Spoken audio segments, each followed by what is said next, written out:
Good morning, good morning. It's Wednesday and it's 10:15. Welcome to Grief Talk. My name is Jennifer Tom. And I'm Darlene Rample. And we are excited because I have to just acknowledge this. I want to thank one of my friends, Annette, for saying for cheering us up last week. And she said, congratulations again, you guys are on time. And thank you, Annette. We totally hear you.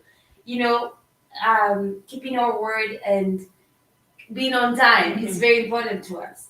However, we grieve about it because things come, right? Like things come up and we're never there. So we're just so excited to be on time, and thank you for noticing that we were on time last week. And sorry, darling, did you introduce yourself?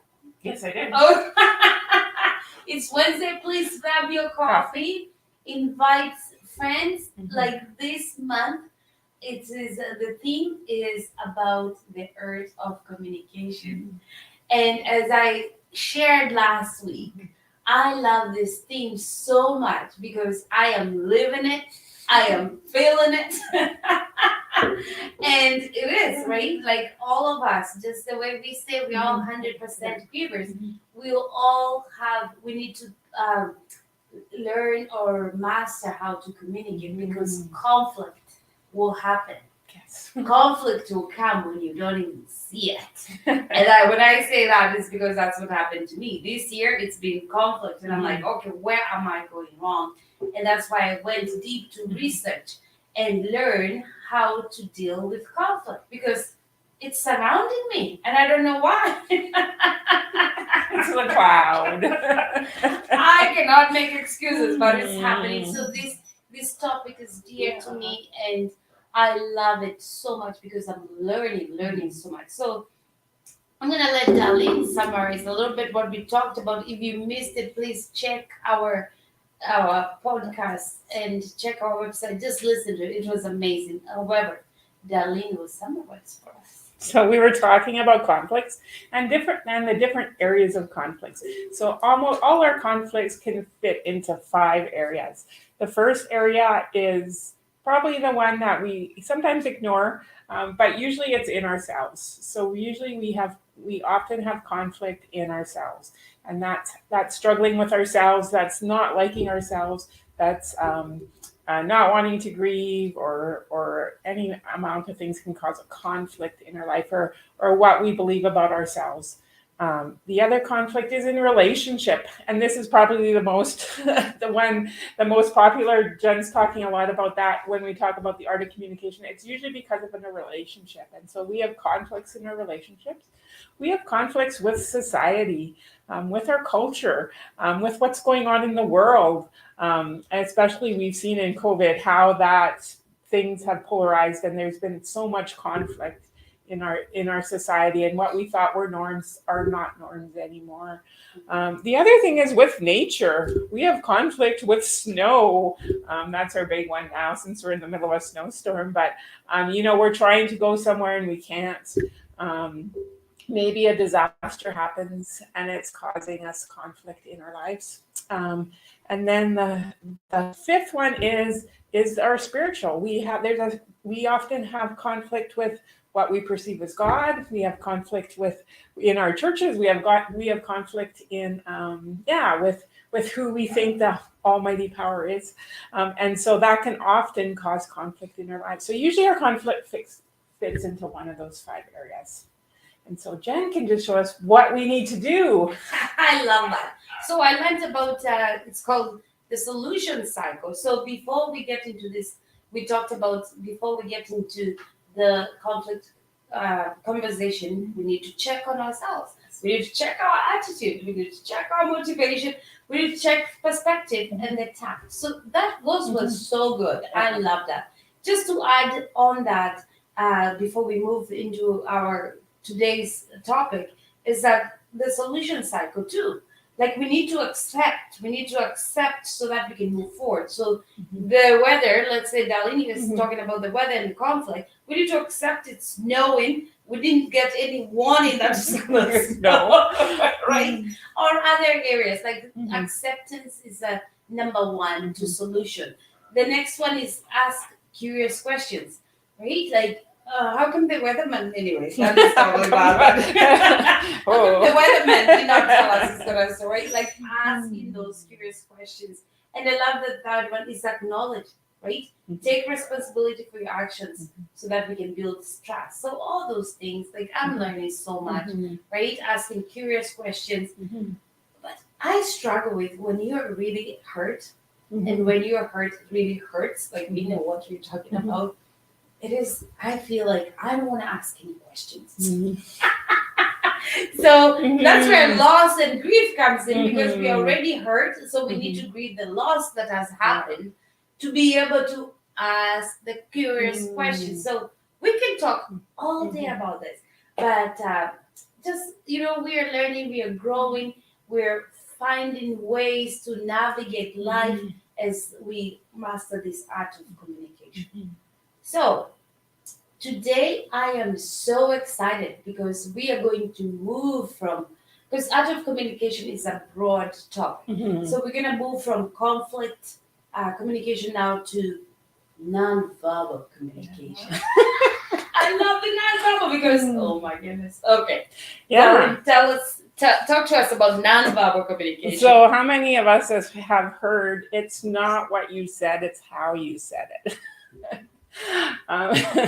So again, it surprises me, like how much of our communication is the message and the words we say. So if you were on the chat line or on the chat, how much would you say is our message? How much are the words that we say? How much part of that is our communication? Ooh, that's a good. Let's see. Please share on the chat the percentage because this will blow your mind. So I'm going to just call up a chart. We have a little different program, so I'm going to see if it works. But this is a very interesting chart. I love chats. I love it so much because people have put a lot of work to research, and I love when they bring these percentages out for us to just perspective again. So as Darlene pulls that out, let's see. Okay. So words, 7% of our message. So all those times we put, yes, the message is important, but how you deliver that message is important. So we know that 7% of our message is our words. 38% of our message is our tone of voice, our clarity, our verbal expression. What do we hear? So that's where we come with, it's not what you said, it's how you said it, right? Because it's all about our voice and our clarity. We can say exactly the same thing, the exact same words, but in so many different ways. And then the 55% is what you see or feel. So that's like facial expressions, dress, posture, eye contact, touches, and gestures. Yeah. I have to say, this chat just blew my mind. Because I love to use my words. How many of us love to talk? Like I love talking. I love communicating. I may not be an English scholar. However, I love to just visit and talk and talk. It doesn't matter how. I just love talking. And to see that it's only 7%. Then I need to do more listening.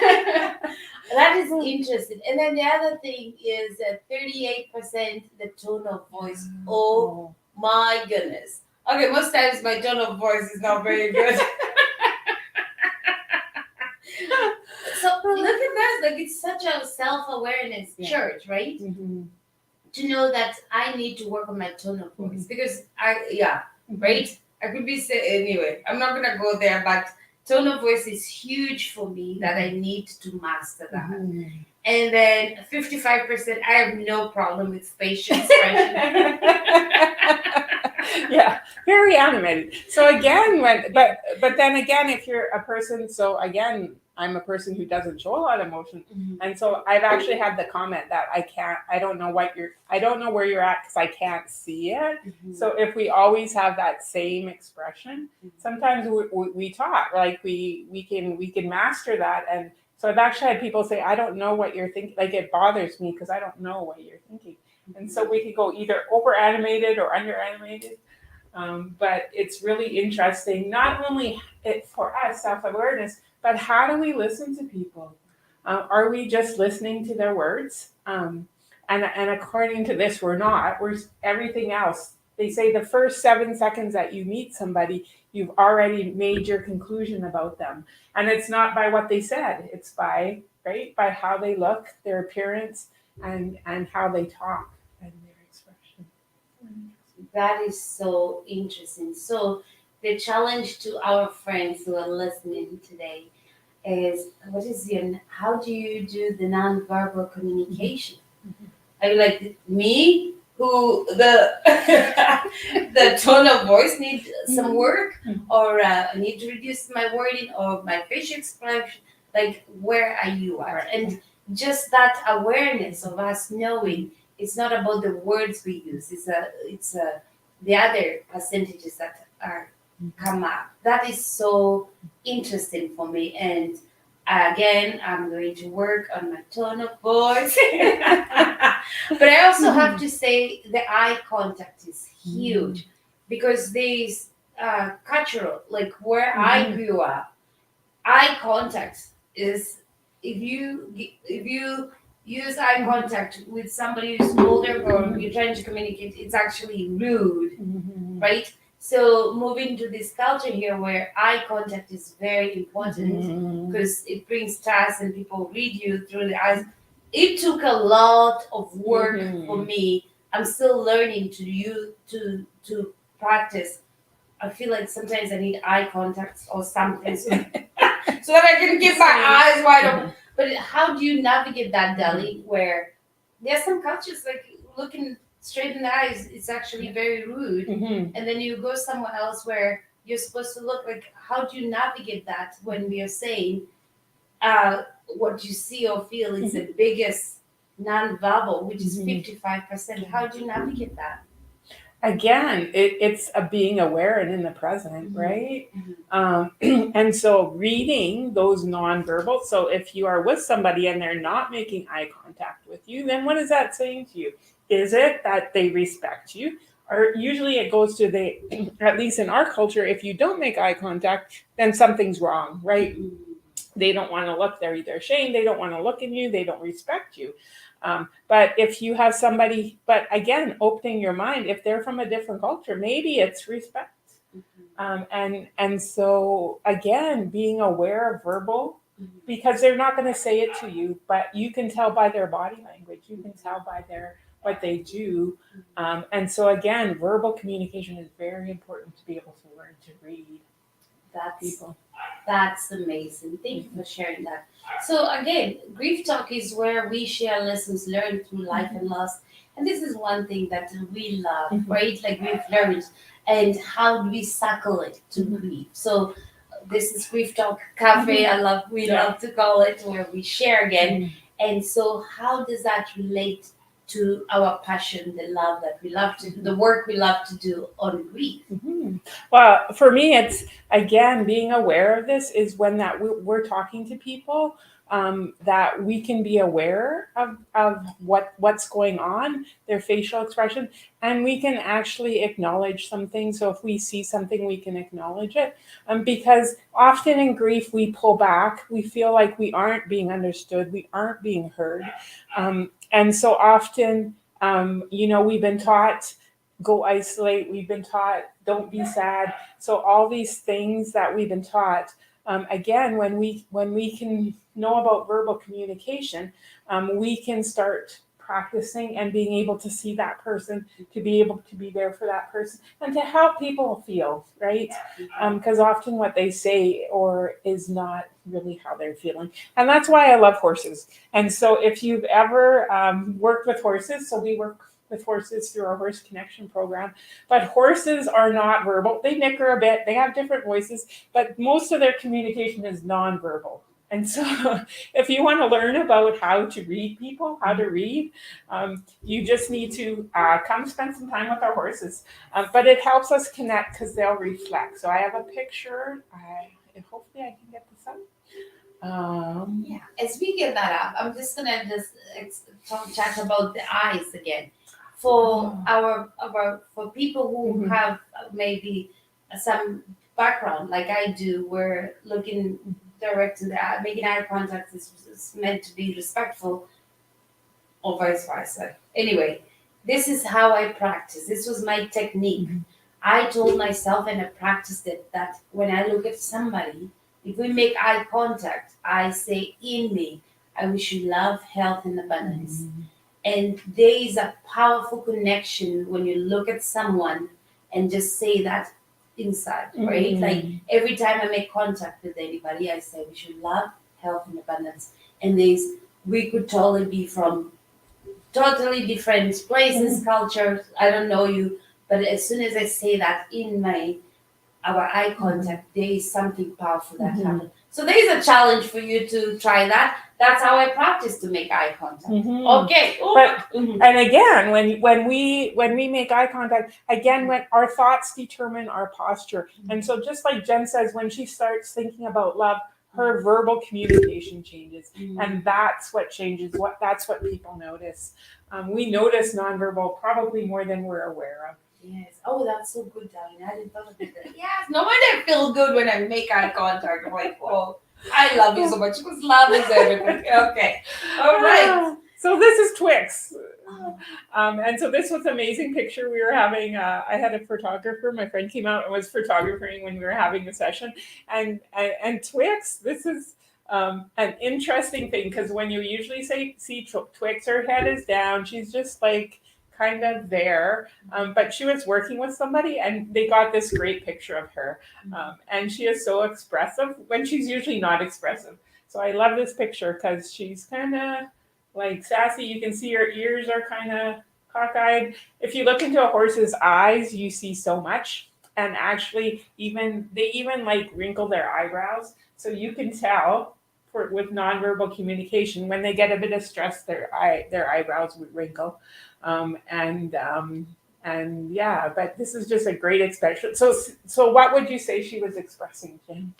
That is so good. So what I'm hearing you say, darling, is that actually we can learn so much from horses. We can learn the nonverbal.